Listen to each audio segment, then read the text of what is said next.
Are you stuck at 500 ELO? Losing games you should win? Feeling like you're missing something but you don't know what?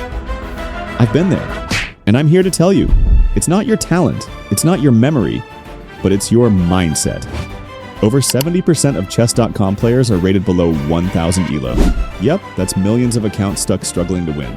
In this video, I'll show you the 3 changes that took me from 500 to 1000 ELO in just 7 days.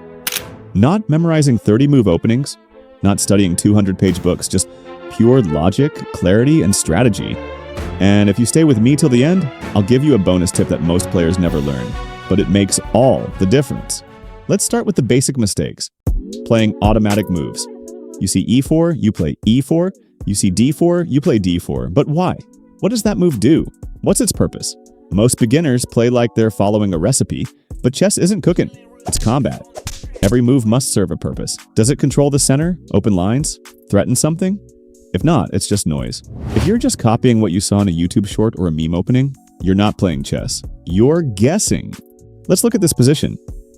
White played e4, h3, a3. Looks clean, right? But none of these moves develop a piece. Meanwhile, black played e5, developed the knight, developed the bishop. Black is ready to castle. White is still in the garage. Here's what you should do. After e4, try playing moves like e5. Why? Because you want to control the center is one of the most important part of the opening. Then, after white moves, move your bishop on bishop c5 or knight f6. Why? Because it develops a piece and puts pressure. Ask yourself, does this move control the center? Does it help me develop? Does it prepare castling? If the answer is no, skip it. Don't push pawns just to do something. That's how you lose tempo and fall behind. Think of every move as a soldier. You don't send troops into battle without a plan. You deploy them with purpose. That's how you win wars, and that's how you win games. From now on, every move you play must have a mission. Ask yourself, what does this move achieve? If you can't answer, don't play it. This one change alone will make your games feel different. You'll stop blundering, you'll start building, and you'll feel in control. Point 2. Think in plans, not just moves. Here's what separates beginners from real players. Beginners react, strong players plan. Most players under 1000 ELO play one move at a time, hoping something works. But chess is not about hope. It's about direction. Even a simple 2 to 3 move plan puts you ahead of 90% of players at your level. Think about this. Instead of moving your knight just because it looks good, ask yourself, what's next? If you develop your knight, what's your follow-up? Castle? Push d4? Attack the center? That's a mini plan. It gives your game structure. Without a plan, you drift. You make random moves and your opponent takes control. With a plan, you create pressure, you save time, and you avoid blunders. Plans don't have to be complicated. Start with something simple. 1. Develop your pieces.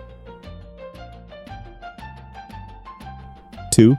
Castle early.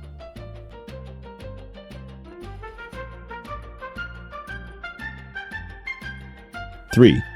Push a central pawn to gain space. When you think in plans, you stop reacting and start leading. You'll notice your opponent struggling to keep up because you're always 2 steps ahead.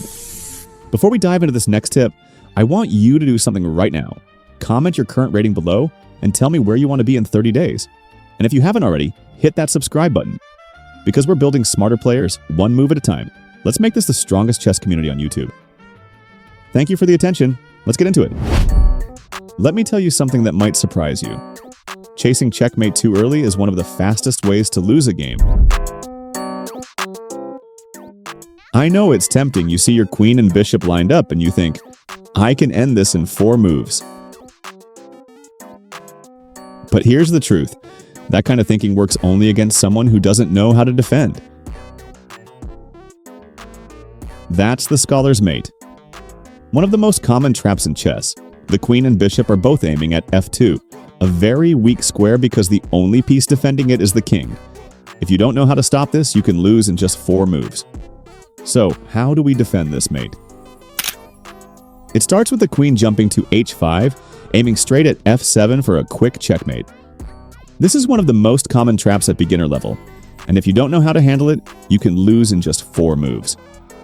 First, we protect the most important part of chessboard, the center. we bring our knight to c6 to defend a 5. White moves his bishop aiming to f6. Now we have to defend this attack, or we might get in trouble. Start from the basics, the pawn.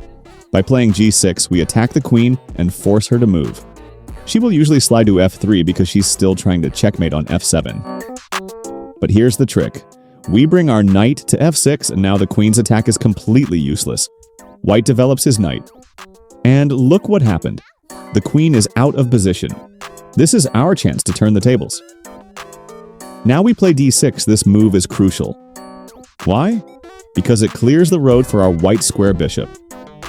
With the diagonal open, we can attack the queen and force her into an even worse position. White might try qd3, thinking about pressure on the center. But now we strike back.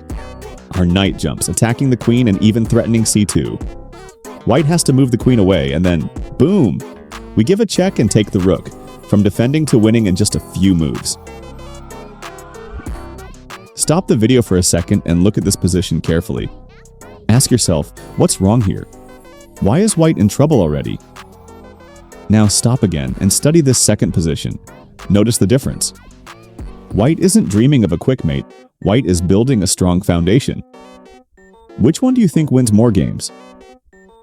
Chess isn't about tricks, it's about control. When you chase checkmate, you're gambling. When you build advantage, you're investing. Here's what you should focus on instead. Piece activity. Are your pieces doing something useful? King safety? Is your king castled and protected?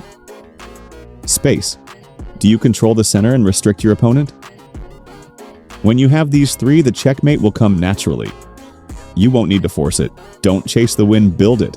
Control the board, and the board will reward you. Here's a challenge. In your next game, don't even think about checkmate until move 20. Focus only on development, space, and safety. You'll be shocked at how strong your position becomes. If you've made it this far, it means you really want to improve at chess. So here's the bonus tip most beginners never use. Before every move, ask yourself one question. What does my opponent want? If you can stop their plan while improving yours, you're playing real chess. Look at this position. It's black to move. White has two knights and a bishop aiming at the center, and maybe planning d4 to take space. If you just play random moves, you'll lose control. But if you ask, what does white want? You'll see they want to dominate the center. So black plays d6, as shown, which does three things. Occupied the center, opens the diagonal for the white squared bishop, attack the white squared bishop of the opponent. Now you're not just reacting, you're improving your position while blocking their plan.